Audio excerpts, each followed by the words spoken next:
তোমাকে একটা জিনিস মনে রাখতে হবে, তুমি পরিশ্রম করবা, তুমি তার ফলাফল পাবা। তুমি ফাঁকিবাজি করবা, তারও ফলাফল তুমি পাবা। প্রত্যেকটা ভালো কাজের একটা রিওয়ার্ড আছে, প্রত্যেকটা খারাপ কাজের একটা পানিশমেন্ট আছে। আমি দুইটা ধর্মের দুইটা মাইথোলজি থেকে দুইটা কোট করে আমি আমার বক্তব্য শেষ করব। হিন্দু ধর্মের একটা গল্প আছে এরকম, যে তাদের একজন রাজা ছিলেন, মোস্ট প্রবাবলি তার নাম ছিল গান্ধারী। একটা যুদ্ধে তার অনেকগুলো সন্তান মারা গেছে। তো সে ঈশ্বরকে প্রশ্ন করলো যে, ঈশ্বর, তুমি আমাকে এত বড় পানিশমেন্ট কেন দিলা যে আমার সব সন্তান একটা যুদ্ধে মারা গেল? আমি তো এরকম কোনো অন্যায় করি নাই।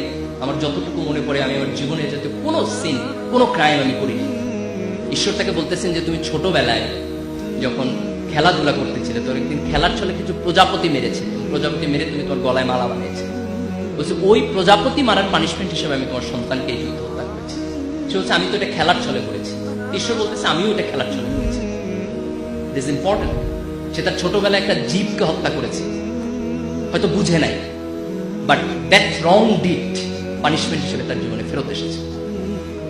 বুখারী শরীফে একটা হাদিস আছে যে প্রাচীন আমলের একজন মহিলা ছিলেন, তিনি খুব খারাপ মহিলা ছিলেন। তিনি একদিন রাস্তা দিয়ে যাচ্ছেন, হঠাৎ করে তিনি দেখছেন একটা কুকুর খুব পিপাসুক্ত। খুব দয়া হলো কুকুরটা দেখে, এবং তিনি একটা কুয়া থেকে পানি তুলে নিয়ে এসে সেই কুকুরটাকে খাওয়ালেন। এবং আল্লাহ রাসূল সে হাদিসে কোট করছেন যে এই যে একটা তৃষ্ণার্ত জীবের প্রতি তার অন্তরে কিছুটা দয়া সৃষ্টি হয়েছে, সেটার কারণে খোদা তার পুরাতন জীবনের সকল গুনাহকে মাফ করে দিয়েছেন।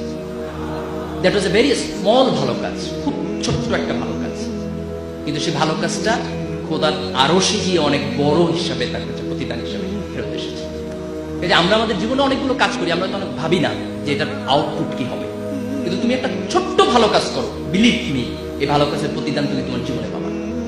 তুমি একটা ছোট্ট খারাপ কাজ করো, এর প্রতিদান তুমি তোমার পাবা, এই জেনারেশনে না হলে নেক্সট জেনারেশনে।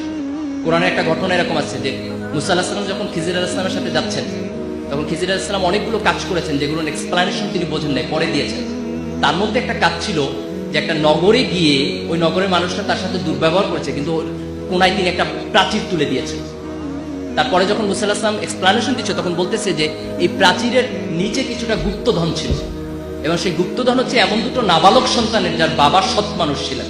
এই জন্য আল্লাহ তাকে বলেছেন তুমি ওই সৎ মানুষের সন্তানের জন্য এই সম্পদটাকে রেস্ট্রিক্ট করো, এটাকে সংরক্ষণ করো। তার মানে তার বাবার সৎকর্মের জন্য তার সন্তান বেনিফিটেড হচ্ছে। তুমি তোমার ভালো কাজের রিওয়ার্ড যেমন পাবা, তোমার খারাপ কাজের পানিশমেন্ট হবে। এটা হয় থার্ড জেনারেশনে, না হয় সেকেন্ড জেনারেশনে, না হয় থার্ড জেনারেশনে। এটা যে সবসময় মরণের পরে হবে দ্যাট ইজ নট ইম্পর্টেন্ট। মরণের পর তো হবেই, সেটি পৃথিবীতেও হবে। এই যে এই মানুষের জীবন যখন এই ধর্মবোধের জায়গা থেকে, অ্যাকাউন্টেবিলিটির জায়গা থেকে সরে যায়, তখন মানুষের মধ্যে কোনো নৈতিকতা থাকবে না, মানুষের মধ্যে কোনো বোধ থাকবে না, মানুষ বেপরোয়া হয়ে উঠবে। এবং সেই বেপরোয়া মানুষ শিক্ষিত হলেও কিছু যায় আসে না, সে বেপরোয়া মানুষ এ প্লাস পাইলেও কিছু যায় আসে না। কারণ আমাদের সোসাইটি আমরা দেখেছি যে আমাদের অনেক শিক্ষিত মানুষ আজকে করাপশন করছে, অনেক শিক্ষিত মানুষ আজকে দেশের সম্পদকে বিক্রি করে দিয়েছে দেশের বাইরে।